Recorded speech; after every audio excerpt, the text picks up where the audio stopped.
Hello all. റീസെൻ്റായിട്ട് lead IAS ഒരു prelim success survey നടത്തിയിട്ടുണ്ടായിരുന്നു.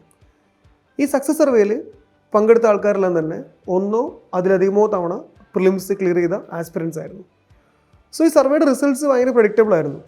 പ്രത്യേകിച്ച് അൺഎക്സ്പെക്റ്റഡ് ആയിട്ടുള്ള കാര്യങ്ങളൊന്നും ഉണ്ടായിരുന്നില്ല. അവർ വളരെ കോമൺ ആയിട്ട് പറഞ്ഞത് രണ്ട് കാര്യങ്ങളാണ്. ഒന്ന്, റിലവൻ്റ് ആയിട്ടുള്ള നോളജ് ലെവലും അതിൻ്റെ പ്രോപ്പർ റിവിഷനും, അതുവഴി ഒരു ബിൽഡ് ചെയ്ത ക്ലാരിറ്റി. ഇതായിരുന്നു ഒന്നാമത്തെ ഡയമെൻഷൻ. രണ്ടാമത്തെ ഡയമെൻഷൻ, ഈ അക്യൂർ ചെയ്ത നോളജിനെ ക്വസ്റ്റ്യൻ പേപ്പറിലേക്ക് യൂസ് ചെയ്യാനുള്ള സ്കിൽ സെറ്റ്. ഈ രണ്ട് കാര്യങ്ങളാണ് അവരെ പ്രിലിംസ് ക്ലിയർ ചെയ്യാൻ വേണ്ടി ഹെൽപ്പ് ചെയ്തെന്നുള്ളതാണ് ആ സർവേയിലെ ഔട്ട്പുട്ട് നമുക്ക് വിസിബിളാക്കി തന്നിട്ടുണ്ടായിരുന്നത്. സോ ഇന്ന് നമ്മളിവിടെ പറയാൻ പോകുന്നത് എങ്ങനെയാണ് ഈ രണ്ട് കാര്യങ്ങൾ നമുക്ക് അക്യൂർ ചെയ്യാൻ വേണ്ടി പറ്റുക, അതിൽ നമ്മൾ എത്രത്തോളം PYQനെ ഡിപ്പെൻഡ് ചെയ്യേണ്ട ആവശ്യമുണ്ട്. സോ നമ്മൾ നേരത്തെ പറഞ്ഞ ഈ രണ്ട് ആസ്പെക്ട്സ് നമ്മളിലേക്ക് എത്തിക്കാൻ വേണ്ടി നമുക്ക് രണ്ട് സോഴ്സുകളാണുള്ളത്. ഒന്ന് സിലബസ്, രണ്ടാമത് PYQ. ശരിക്കും നമ്മളതിൽ സിലബസ് എന്ന് പറഞ്ഞാൽ ഭയങ്കര വാസ്റ്റാണ്. ത്രൂ ക്ലാസ്സസും കാര്യങ്ങളൊക്കെയാണ് നമ്മൾ എന്ത് ചെയ്യുന്നത്, സിലബസ് നമ്മൾ അക്യൂർ ചെയ്യുന്നുണ്ടെങ്കിൽ PYQs നമുക്ക് കുറച്ചും കൂടി ഈസി ആയിട്ട് എന്ത് ചെയ്യാൻ വേണ്ടി പറ്റും, ഗ്രാബ് ചെയ്യാൻ വേണ്ടി പറ്റും.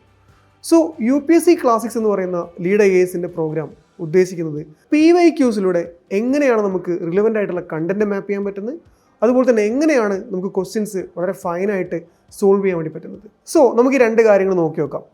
അതായത് ആദ്യത്തെ കാര്യം എന്ന് പറഞ്ഞാൽ എന്താണ്, ഈ പറഞ്ഞത് ഇത് കണ്ടന്റ് സൈഡാണ്.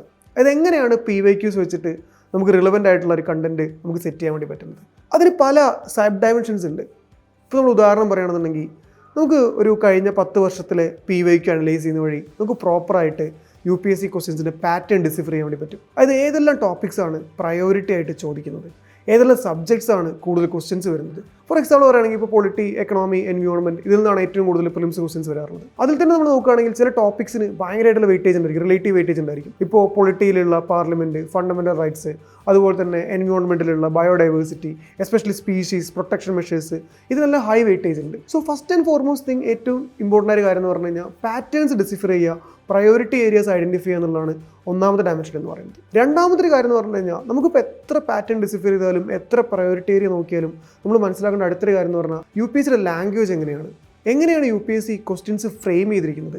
അതിനൊരു പെർട്ടിക്കുലർ ആയിട്ടുള്ളൊരു മെക്കാനിസംസ് ഉണ്ട്. ഇപ്പോൾ ഉദാഹരണം പറയുകയാണെങ്കിൽ UPSCക്ക് വളരെ ജനറൽ ആയിട്ട് രീതിയിൽ സ്റ്റേറ്റ്മെൻറ്റ്സ് ഫ്രെയിം ചെയ്യാൻ വേണ്ടി പറ്റും. ഇപ്പോൾ ക്യാൻ, മേ എന്നുള്ള വേർഡെല്ലാം യൂസ് ചെയ്തിട്ട് വളരെ ജനറലായ രീതിയിൽ എന്ത് ചെയ്യാൻ വേണ്ടി പറ്റും, ഫ്രെയിം ചെയ്യാൻ വേണ്ടി പറ്റും. അതുപോലെ തന്നെ വളരെ എക്സ്ട്രീമായ രീതിയിൽ ഇപ്പോൾ മസ്റ്റ്, ഓൾ എന്നുള്ള ഫ്രേസസ് യൂസ് ചെയ്തിട്ട് വളരെ എക്സ്ട്രീം ആയിട്ടുള്ള സ്റ്റേറ്റ്മെൻറ്റ്സ് UPSCക്ക് ഫ്രെയിം ചെയ്യാൻ വേണ്ടി പറ്റും. അതുപോലെ തന്നെ വളരെ നോർമൽ ആയിട്ടുള്ള സ്റ്റേറ്റ്മെൻറ്റ്സും UPSCക്ക് ഫ്രെയിം ചെയ്യാൻ വേണ്ടി പറ്റും. ഇപ്പോൾ ഞാൻ ഭയങ്കര വേഗമായിട്ടാണ് പറഞ്ഞത്, പക്ഷേ നമുക്കൊരു കുറച്ചധികം സമയം കിട്ടിയാൽ മാത്രമേ ഇത് എങ്ങനെയാണ് വർക്കൗട്ട് ആവുമെന്ന് പറയാൻ പറ്റുള്ളൂ. സോ ഞാൻ ഉദ്ദേശിച്ച കാര്യം എന്ന് പറഞ്ഞു കഴിഞ്ഞാൽ UPSCയുടെ ഫ്രെയിമിങ്, ഓരോ സ്റ്റേറ്റ്മെൻറ്റ്സ് ആയിട്ട് ഫ്രെയിം ചെയ്യുന്നു, അതിലുള്ള ഇൻസൈറ്റ്സ് എന്തൊക്കെയാണെന്നുള്ളത് മനസ്സിലാക്കുന്നത് ഭയങ്കര ഇമ്പോർട്ടൻ്റ് ആണ്. സോ ഈ ക്ലാസിക് സെഷനിൽ നിങ്ങൾക്ക് UPSCയുടെ ലാംഗ്വേജ് നിങ്ങൾക്ക് പ്രോപ്പറായിട്ട് മനസ്സിലാക്കി തരാൻ വേണ്ടി ഹെൽപ്പ് ചെയ്യും. ഈ മൂന്നാമത്തെ ഡയമെൻഷൻ നമ്മൾ പലപ്പോഴും മിസ് ചെയ്യുന്നൊരു കാര്യമാണ്. എല്ലാവരും ഈ പാറ്റേൺസ് എന്താണെന്ന് പറയുക, അതുപോലെ തന്നെ പ്രയോറിറ്റി ടോപ്പിക്സ് ഐഡൻറ്റിഫൈ ചെയ്യുക, ഇതെല്ലാം കുറച്ചും കൂടി എല്ലാവരും ചെയ്യുന്ന കാര്യങ്ങളാണ്. പക്ഷേ അതേസമയം വളരെ ഇമ്പോർട്ടൻ്റ് ആയിട്ട് നമ്മൾ ശ്രദ്ധിക്കേണ്ട ഒരു കാര്യമാണ് ഡെപ്ത് ഓഫ് ദി ക്വസ്റ്റ്യൻ. ഒരു ക്വസ്റ്റ്യൻ്റെ ഡെപ്ത് മെഷർ ചെയ്യുക എന്നുള്ളത് ഭയങ്കര ഇമ്പോർട്ടൻ്റ് ആണ്. അതൊരു ക്വസ്റ്റ്യൻ UPSC ചോദിക്കുമ്പോൾ എത്രത്തോളം നോളജ് ഡെപ്തിലാണ് അവർ ചോദിച്ചിരിക്കുന്നത്, അത് നമുക്ക് വളരെ ആപ്റ്റായിട്ട് മെഷർ ചെയ്യാൻ പറ്റണം. ഇപ്പോൾ ഒരു ഉദാഹരണം പറയുകയാണെന്നുണ്ടെങ്കിൽ ഒരു പാർലമെൻറ്റിനെ വെച്ചിട്ട് ക്വസ്റ്റ്യൻ, അല്ലെങ്കിൽ ഒരു സ്പീഷീസിനെ ബന്ധപ്പെട്ട ക്വസ്റ്റ്യൻ, ആ ടോപ്പിക്കിൽ UPSC ഫ്രെയിം ചെയ്യുന്നൊരു ക്വസ്റ്റ്യൻ എന്ന് പറഞ്ഞു കഴിഞ്ഞാൽ അത് ഭയങ്കര ഡെപ്തിലായിരിക്കും. അതുകൊണ്ടാണ് നമ്മൾ എന്ത് ചെയ്യുന്നത്, പാർലമെൻറ്റ് ആവട്ടെ, ഫണ്ടമെൻ്റൽ റൈറ്റ്സ് ആവട്ടെ, മണി മാർക്കറ്റ് ആവട്ടെ, എക്സ്റ്റേണൽ സെക്ടർ ആവട്ടെ, അത്തരം കാര്യങ്ങൾ വളരെ ഡെപ്തിൽ നോക്കുന്നത്. അപ്പോൾ അവിടുത്തെ നമ്മുടെ ഒരു കണ്ടന്റ് ഡെപ്ത് എന്ന് പറഞ്ഞു കഴിഞ്ഞാൽ നമ്മൾ അത്യാവശ്യം നല്ല രീതിയിൽ എന്ത് ചെയ്യണം, ഡെപ്തിൽ നോക്കിയാൽ മാത്രമേ നമുക്കത് കിട്ടുള്ളൂ. അതേസമയം ചില ക്വസ്റ്റ്യൻസ് അതിന് ഡെപ്ത് അത്ര മാറ്റർ ഇല്ല. ഇപ്പോൾ ഉദാഹരണത്തിന് സിമെൻറ്റ് ഇൻഡസ്ട്രീനെ കുറിച്ചുള്ള ചോദ്യം, ആ ചോദ്യത്തിൽ UPSC വളരെ ഡെപ്തിലുള്ള നോളജ് ആസ്പിരൻറ്റിന് വേണമെന്ന് ഡിമാൻഡ് ചെയ്യുന്നില്ല. അവിടെ നമ്മൾ വളരെ പെരിഫറലായ കാര്യങ്ങൾ മാത്രം നോക്കിയാൽ മതി. സോ ഇത്തരത്തിൽ ഏത് ടോപ്പിക്കിലാണ് വളരെ ഡെപ്തിൽ നോക്കേണ്ടത്, എത്രത്തോളം ഡെപ്തിൽ നോക്കണം, ഏത് ടോപ്പിക്കിലാണ് വളരെ പെരിഫറലായിട്ട് നോക്കേണ്ടത് എന്നുള്ള ഐഡിയാസ് നിങ്ങളിലേക്ക് കമ്മ്യൂണിക്കേറ്റ് ചെയ്യാൻ UPSC ക്ലാസിക്സിന് പറ്റും. സോ ഇത് വളരെ ഇമ്പോർട്ടൻ്റ് ആയ ആസ്പെക്റ്റാണ് ഡെപ്ത് ഓഫ് ദി ക്വസ്റ്റ്യൻ, എത്രത്തോളം ഡെപ്തിൽ നമുക്ക് ക്വസ്റ്റ്യൻ മനസ്സിലാക്കണം എന്നുള്ളത്. Then the final thing, the last thing എന്ന് പറയുന്നത് കണ്ടന്റ് മാപ്പിംഗ് ആണ്. അതായത് ഒരു UPSC ക്വസ്റ്റ്യൻസ് വെച്ചിട്ട്, PYQ ക്വസ്റ്റ്യൻസ് വെച്ചിട്ട് നമുക്ക് എന്ത് ചെയ്യാൻ വേണ്ടി പറ്റും, നമുക്ക് സെൽഫായിട്ട് കണ്ടന്റ് ജനറേറ്റ് ചെയ്യാൻ വേണ്ടി പറ്റും. ഇപ്പോൾ ഇത് രണ്ട് തരത്തിൽ സംഭവിക്കാം. ഡയറക്റ്റ് ആയിട്ട് കണ്ടന്റ് ജനറേറ്റ് ചെയ്യാം, then അതുപോലെ തന്നെ എന്താണ്, ഇൻഡയറക്റ്റ് ആയിട്ട് കണ്ടന്റ് ജനറേറ്റ് ചെയ്യാം. സോ ഈ ഡയറക്റ്റ് കണ്ടന്റ്, ഉദാഹരണത്തിന് ഒരു കഴിഞ്ഞ 2 വർഷങ്ങളിലൊരു ക്വസ്റ്റ്യൻ ആയിരുന്നു, കൊള്ളേരു ലേക്കിലേക്ക് ഫീഡ് ചെയ്യുന്ന റിവർ ഏതാണെന്നുള്ളൊരു ക്വസ്റ്റ്യൻ ചോദിച്ചിട്ടുണ്ടായിരുന്നു. അതേ ക്വസ്റ്റ്യൻ അതേ സ്റ്റേറ്റ്മെൻ്റ് ആയിട്ട് UPSC 5-6 വർഷങ്ങൾക്ക് മുന്നേ UPSC ചോദിച്ചിട്ടുണ്ട്. സോ കഴിഞ്ഞൊരു 10 വർഷങ്ങളിൽ UPSC ക്വസ്റ്റ്യൻ പേപ്പർ നോക്കിയൊരു കുട്ടിക്ക് കറക്റ്റായിട്ട് എന്ത് ചെയ്യാൻ പറ്റും, ഇത്തരത്തിലുള്ള ഡയറക്റ്റ് ആയിട്ടുള്ള ഇൻപുട്സ് കിട്ടും. pretty direct inputs. അപ്പോൾ അതുവഴി നമുക്ക് എന്താണ് ഒരു 5-6 ക്വസ്റ്റ്യൻസ് എന്ത് കിട്ടും UPSC പേപ്പറിൽ നമുക്ക് ക്രാക്ക് ചെയ്യാവുന്നതാണ്. രണ്ടാമത്തെ ആസ്പെക്ട് എന്ന് പറഞ്ഞാൽ ഇൻഡയറക്റ്റ് ആയിട്ടുള്ള കണ്ടന്റ് സെറ്റ് ചെയ്യുക. അതായത് ഈ ടൈപ്പിലൊരു ക്വസ്റ്റ്യൻ ചോദിച്ചു, സോ നമുക്ക് എന്ത് ചെയ്യാം, അതേ സിമിലർ ടൈപ്സിൽ ക്വസ്റ്റ്യൻസ് എക്സ്പെക്ട് ചെയ്യാം. ഫോർ എക്സാമ്പിൾ പറയുകയാണെങ്കിൽ വെസ്റ്റേൺ ഗട്ട്സിൻ്റെയും ഈസ്റ്റേൺ ഗട്ട്സിൻ്റെയും ഏതെല്ലാം സ്റ്റേറ്റ്സിലൂടെയാണ് പാസ് ചെയ്യുന്നത്, ഈ ഒരു ക്വസ്റ്റ്യൻ ചോദിച്ചിട്ടുണ്ട്. അപ്പോൾ അതുപോലെ തന്നെ സിമിലർ ആയിട്ട് അങ്ങനത്തെ ഒരു ക്വസ്റ്റ്യൻ കിട്ടുമ്പോൾ പഠിക്കേണ്ട ഒരു കാര്യമാണ് മറ്റുള്ള ഹിൽ സ്റ്റേഷൻസ് ഏതെല്ലാം സ്റ്റേറ്റ്സിലൂടെ പാസ് ചെയ്യുന്നു. അതേ UPSC ചോദിച്ചിട്ടുണ്ട്, മറ്റുള്ള ഹിൽ സ്റ്റേഷൻസിൻ്റെ ഏതൊക്കെ സ്റ്റേറ്റ്സിലൂടെ പാസ് ചെയ്യുന്ന ക്വസ്റ്റ്യൻ ചോദിച്ചിട്ടുണ്ട്. അതുപോലെ തന്നെ ഒരു നാഷണൽ പാർക്ക് പഠിക്കുന്ന സമയത്ത് അതിലൂടെ ഫ്ലോ ചെയ്യുന്ന റിവേഴ്സിനെ കുറിച്ച് UPSC ചോദിച്ചിട്ടുണ്ട്. അതുപോലെ തന്നെ അതിലുള്ള ട്രൈബ്സിനെ കുറിച്ച് UPSC ചോദിച്ചിട്ടുണ്ട്. അപ്പോൾ നമ്മൾ എന്ത് ചെയ്യണം, നാഷണൽ പാർക്സ് പഠിക്കുമ്പോൾ കറണ്ട് അഫയേഴ്സിൽ ഇമ്പോർട്ടൻ്റ് ആയ നാഷണൽ പാർക്ക് പഠിക്കുന്ന സമയത്ത് നമ്മൾ എന്ത് ചെയ്യണം, ഈ രീതിയിലുള്ള നോട്ട്സ് മേക്ക് ചെയ്യണം. സോ ഇതാണ് UPSC ക്ലാസിക്സിൻ്റെ കണ്ടന്റ് സൈഡിലുള്ള 4ാമത്തെ ഡയമെൻഷൻ. അപ്പോൾ ഇത്തരത്തിൽ നമുക്ക് പാറ്റേൺസ് മനസ്സിലാക്കാനും പ്രയോറിറ്റി ഏരിയ സെറ്റ് ചെയ്യാനും അതുപോലെ തന്നെ നമുക്ക് ഡെപ്ത് മനസ്സിലാക്കാനും അതുപോലെ തന്നെ ഈ രീതിയിൽ കണ്ടന്റ് മാപ്പ് ചെയ്യാനും ഒക്കെ നമ്മളെ ഹെൽപ്പ് ചെയ്യുന്ന ഒരു പ്രോഗ്രാമാണ് UPSC ക്ലാസിക്സ്. ഇത് നമ്മൾ കണ്ടന്റ് സൈഡ് മാത്രമാണ് പറഞ്ഞത്. ഇനി നമ്മുടെ അടുത്തൊരു സൈഡ് എന്ന് പറഞ്ഞു കഴിഞ്ഞാൽ നമ്മൾ എങ്ങനെയാണ് ക്വസ്റ്റിനെ അപ്ലൈ ചെയ്യേണ്ടത്, അപ്ലിക്കേഷൻ എങ്ങനെയാണ്.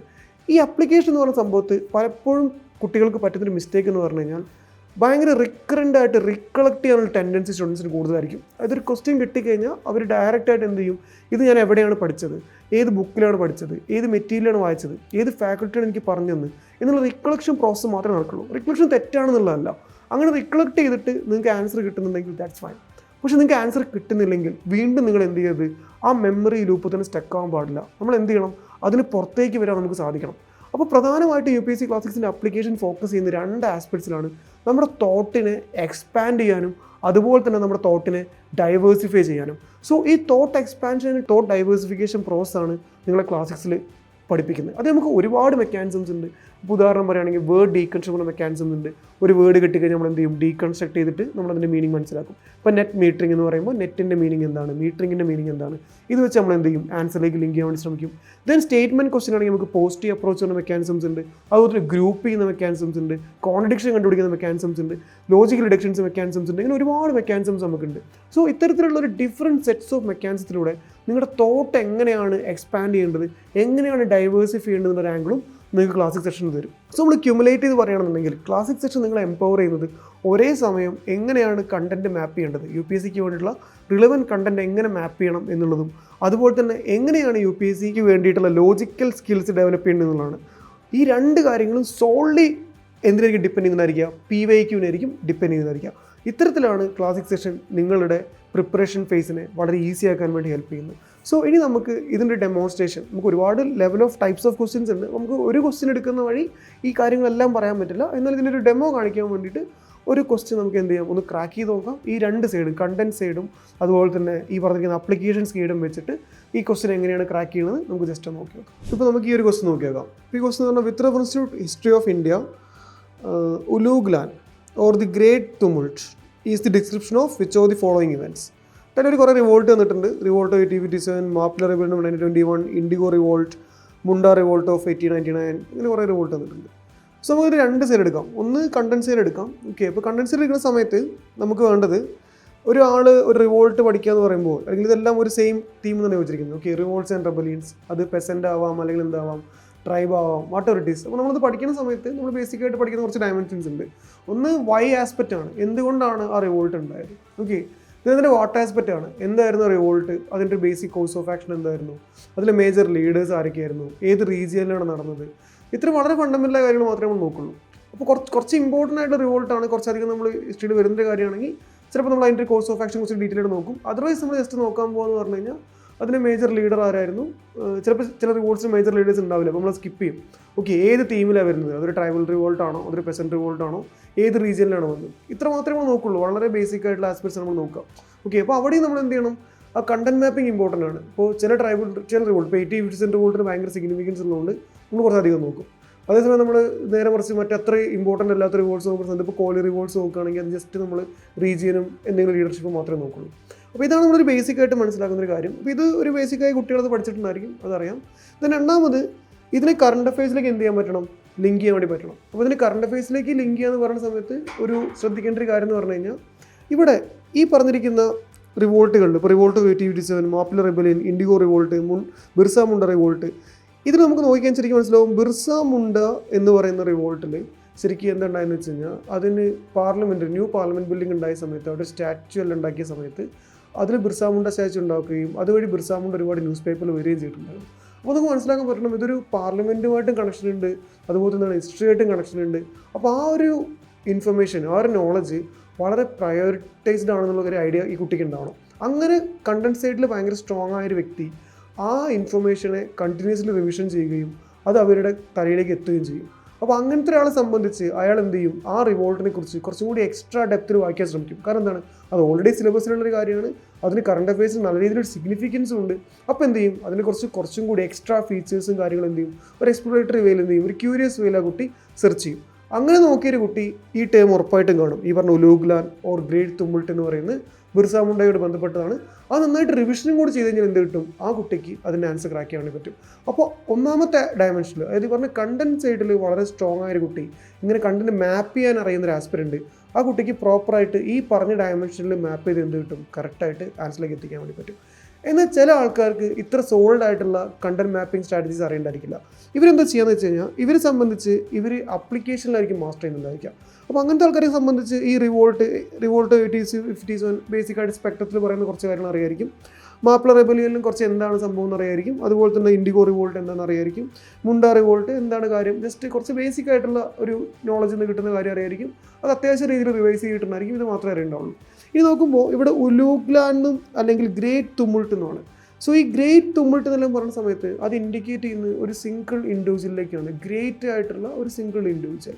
അപ്പോൾ ഒരു ഗ്രേറ്റ് എൻറ്റിറ്റി, ഒരു ഗ്രേറ്റ് സിംഗിൾ പേഴ്സൺ അവിടെ ഉണ്ടെന്നാണ് അത് ഇൻഡിക്കേറ്റ് ചെയ്യുന്നത്. അപ്പോൾ നമ്മൾ ശരിക്കും ലോജിക്കലി തിങ്ക് ചെയ്യുമ്പോൾ ഫസ്റ്റ് വൺ റിവോൾട്ട് ഓഫ് 5057 ആണ്. അതിലങ്ങനെ ഒരു സിംഗിൾ ലീഡറിലേക്കോ ഒരു സിംഗിൾ എൻറ്റിറ്റിയിലേക്കോ അതിന് മാത്രം ഫോക്കസ് പോകുന്നില്ല. അതിൽ മൾട്ടിപ്പിൾ ആയിട്ടുള്ള ലീഡർഷിപ്പ് സ്ട്രാറ്റജീസ് ഉണ്ട്. ഇപ്പോൾ ജാൻസി റാണി ഉണ്ട്, അതുപോലെ തന്നെ താന്തിയ തോപ്പ ഉണ്ട്, നാനാ സാഹിബ് ഉണ്ട്. ഇത്തരത്തിൽ വളരെ ഡിഫറെൻ്റ് ആയിട്ടുള്ള ഇമ്പോർട്ടൻ്റ് ആയിട്ടുള്ള പല ലീഡേഴ്സ് അവിടെ ഉണ്ട്.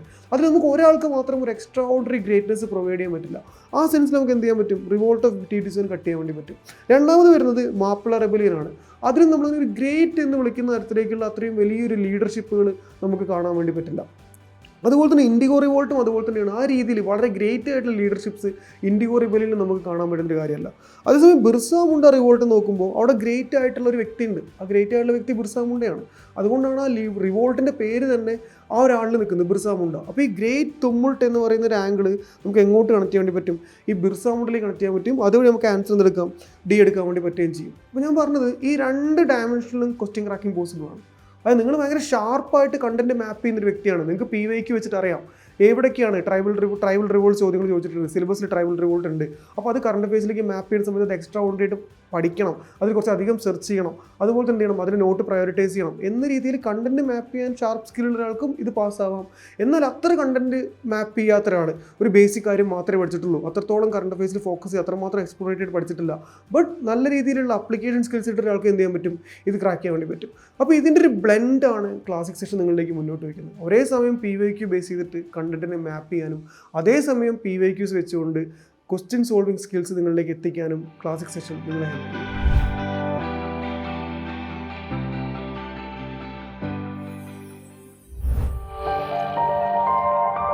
Lead IAS, #1 IAS Academy in Kerala.